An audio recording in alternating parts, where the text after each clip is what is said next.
Alright, I'm going to do my disassembly and reassembly video on the Ruger Standard.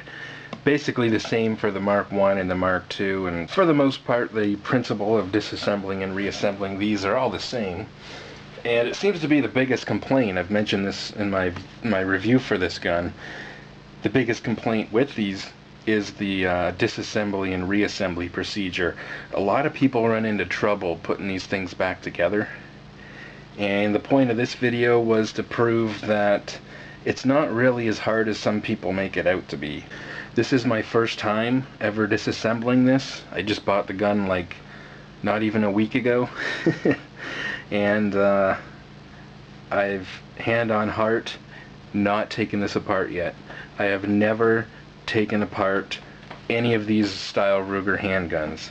So this literally is my first time, and that's why I wanted to do the video. I wanted to do the video from a newbie point of view, to prove that it's not as difficult as some people make it out to be. Okay, so first things first, take the magazine out. Obviously do a safety check. Now you want to pull the trigger so that the hammer's decocked and you take it apart. I think most of you know that taking these apart starts with this mainspring assembly. There's a small lever on here that you've got to pull down, and it can be pretty difficult to pull on. So a little trick I picked up, once again, just by watching other YouTube videos. The truth is, you'll learn a few tricks by watching different videos. So the few tricks that I've picked up, I'm going to show you, and one of them was to just use a zip tie to grab that. Okay, so you pull that down, this thing levers out, and part of this is this pin that comes through the receiver. This pin, let me pull this out. This pin does two things. It holds the receiver onto the frame, and it also holds the bolt in place. It prevents the bolt from coming all the way out. So as you can see, the bolt has a hole in it, which is part of the recoil spring assembly as well, and the frame, and obviously the upper receiver. So this one pin is basically holding all of that together. Now the only thing holding the upper receiver and barrel on is a small latch in the front. So you need to get this whole upper receiver and barrel assembly pushed forward off of the frame. This part can be tricky. I'm going to try doing it by hand. You know, if I can't do it by hand, I'm going to need to find a tool. I don't have a rubber mallet, unfortunately. You should have a rubber mallet for this, and I'll probably pick up a rubber mallet if I can't get this off.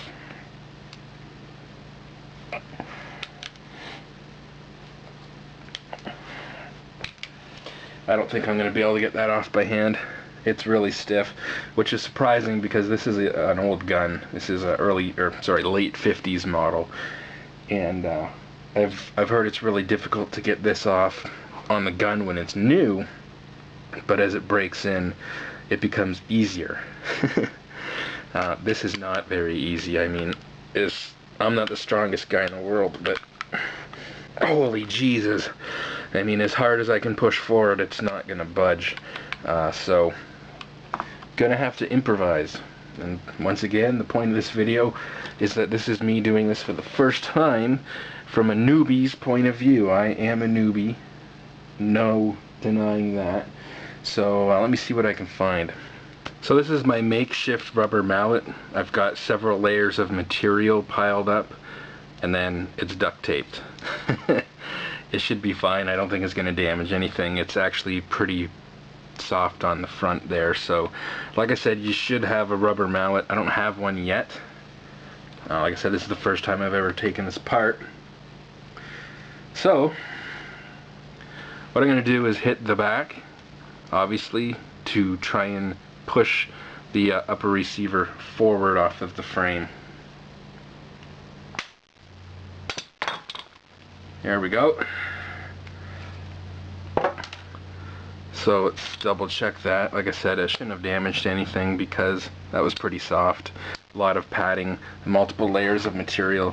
So here's the lower frame with the hammer in it. Now the hammer's free to move now, and that's one thing that I think tricks people when they go to put it back together. The way the hammer works is it's pushed by this little strut down here. I don't know if you can see that. Yeah, that little strut. And of course that pivots here, so the strut pushes down into here when the hammer goes back. And this is the mainspring housing. It's called that because there is a spring in there, and that's, I think, what tricks most people is when they're putting it back together. You have to make sure that that strut, hammer strut, pushes into this spring-loaded little cavity here. Okay, so there's a little notch, and then you can see where the plunger is, spring-loaded plunger that has to push up on that hammer strut. So when we put it back together, I'll show you that. Now we've got the upper receiver off. We can pull the bolt out now, because once again the only thing that was holding the bolt in was this pin, right? So it's as easy as that. The bolt just slides out. This is the recoil spring assembly, and as I said, it's notched for the pin to go through. So this pin is holding the recoil assembly, the bolt, and the upper receiver on all together. This just comes out like so. This is like a moon clip here, and see, I'm not prepared. I've got no tools here. Like I said, I've never done this before. There we go. So that's captured. There's nothing to lose or fly out, but as you can see, there's your firing pin. Okay, and you want to make sure the firing pin block pin is in there, which is one thing I wanted to check when I opened this. This pin here holds the firing pin, prevents it from being pushed too far forward and hitting the face of the chamber when you're dry firing, which on this you're going to be dry firing because there's no last round hold open. So yeah, that just goes in like so.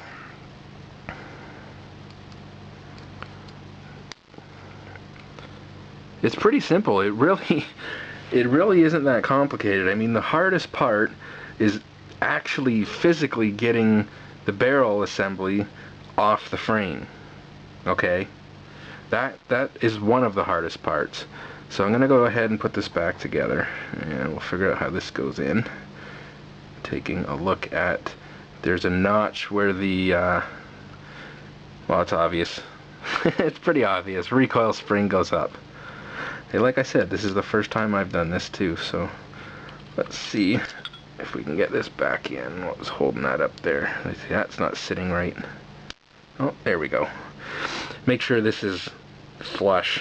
It was kind of popped up there. Didn't want to go in smooth. Everything should go back in smoothly as far as the bolt goes. There we go. See how smooth that is? See how easy that is to take out? Okay, so taking another look at this, I think we want the hammer. We want the hammer forward or back? You know what? I'm gonna go with, probably doesn't really matter. Let's see how the hammer goes in there. Yeah, okay, I'm gonna put the hammer back, pretending that it was cocked. And I want to make sure that the hammer strut doesn't get stuck under. There's a pin. You're not going to be able to see it. There's a pin in there. Looks like it's under the grips. And you don't want to get the hammer strut stuck under that. You need to kind of make sure the hammer strut, there we go. That's all it took, was a little tap. And see, here's the hammer strut right here. Okay, so yeah, you just want to make sure the hammer strut's not stuck behind the pin. Make sure it's kind of loose and flapping downwards. Yeah, that made no sense at all. Okay, let's put this back on. Now you can see here on the front of the frame the little notch that's holding the barrel assembly on. So let's see if we can line that up. Yeah, that wasn't too hard. And let's see if we can do this by hand. Holy jeebus. Oh, it's coming, I think. Yeah, got that on by hand. I think that's all the way. When you're coming back onto the frame, the back of the receiver here sticks out just on mine anyways. It's not quite flush, I don't think. Let's see, is that gonna line up? Actually, I would say that is pretty flush. You can see the frame here and the back of the receiver. That's pretty flush, so let's try that. Now here's where people get stuck again. Like I said, is putting this mainspring assembly back in. So, well, let's try. Let's see, that's going to go like that. We want to get the pin up in.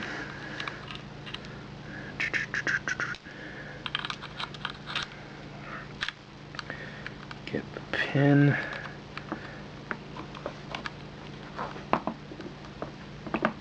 Oh, yeah, it doesn't want to go so easy.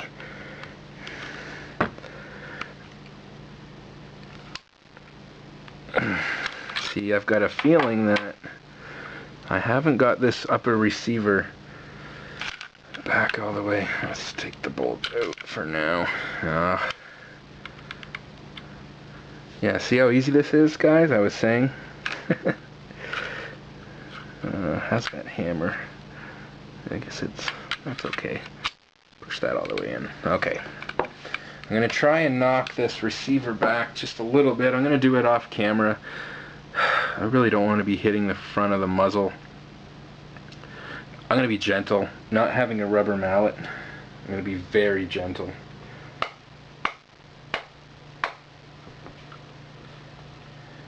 Okay, that has definitely come back a little bit. It is not flush. This upper receiver is not flush with the frame. I don't know if you can see that on camera, how well you can see that. The upper receiver is like a millimeter behind the back of the frame here. So you want to make sure you get this all the way back. I think that was all that was holding it up. So I'm going to put the bolt back in.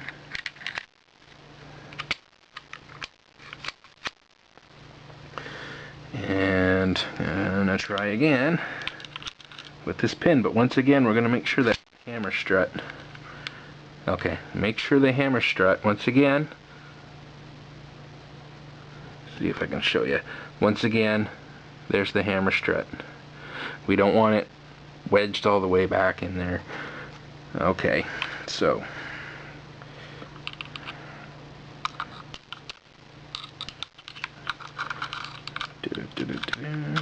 there we go. Well, see how easy that was? It's actually much easier than I was expecting. There's almost no force required as long as you've got that receiver lined up with the frame and you got your bolt in. That literally just slides up like so. Okay, so here's the tricky part now. Where's that hammer strut?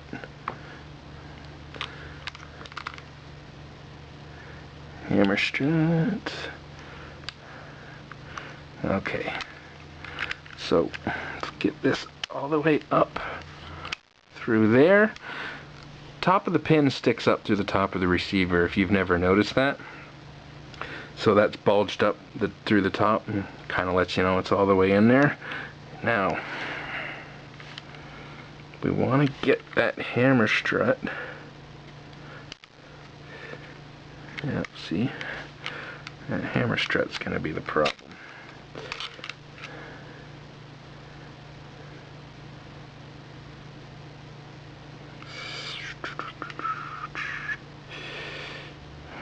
Let's try this on more of an angle.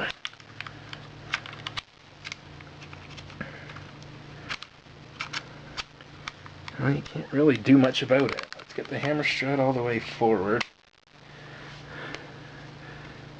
And now let's try and pop it back down.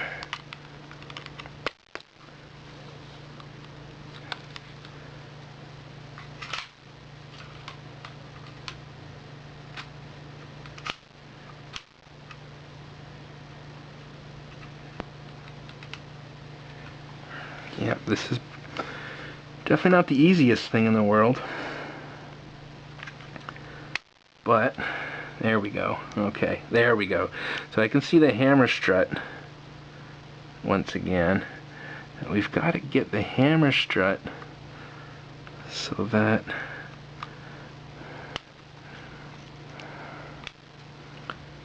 why is that wanting to do that? Got nothing to do with that.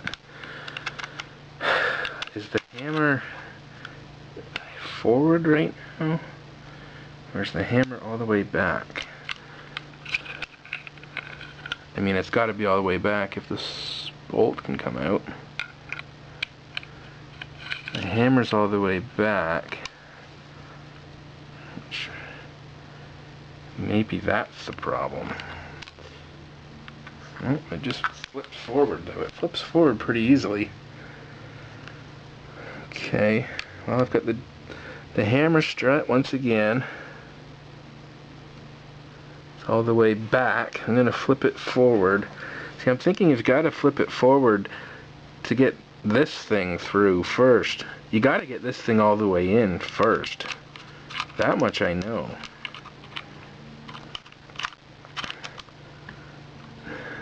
And the hammer strut does want to get in the way. Okay. Now let's bring the hammer strut back. Flipping the gun, you know, because the hammer strut's pretty loose where it pivots on the hammer. So, you know, shaking the gun. I think we got it. Let me just... I think I got it. Let me clamp this back down. There's only one way to find out. Yep.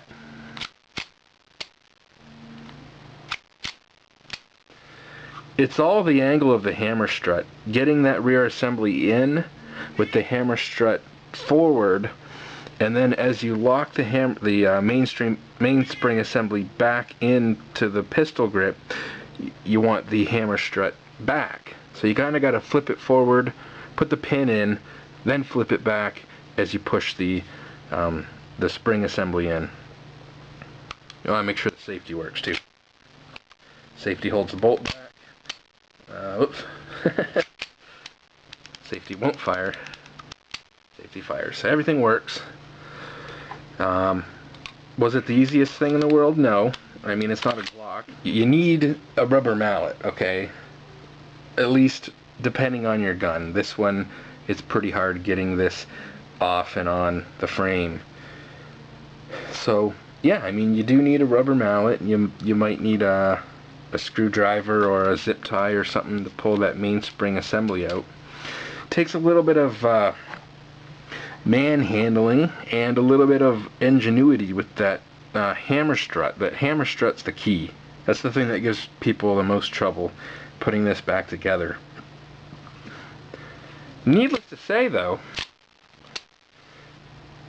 my first attempt, not too bad. I mean, if I can do that, anyone should be able to do that.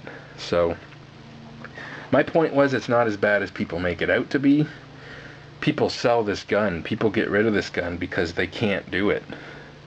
I've seen a lot of videos, people complaining about these. Oh, I had one, I got rid of it, it was such a pain in the ass to reassemble. I've seen people say, I've got one in the garage in pieces because I can't figure out how to reassemble it. I've seen all kinds of complaints with this, and sure enough, like I said, it's not the easiest gun. It's not like a modern, you know, polymer pistol where the slide just literally, you know, one slide release and the whole slide comes off.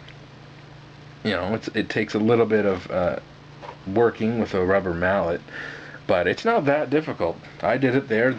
That you saw that real time. Any trouble I ran into, I didn't cut out anything.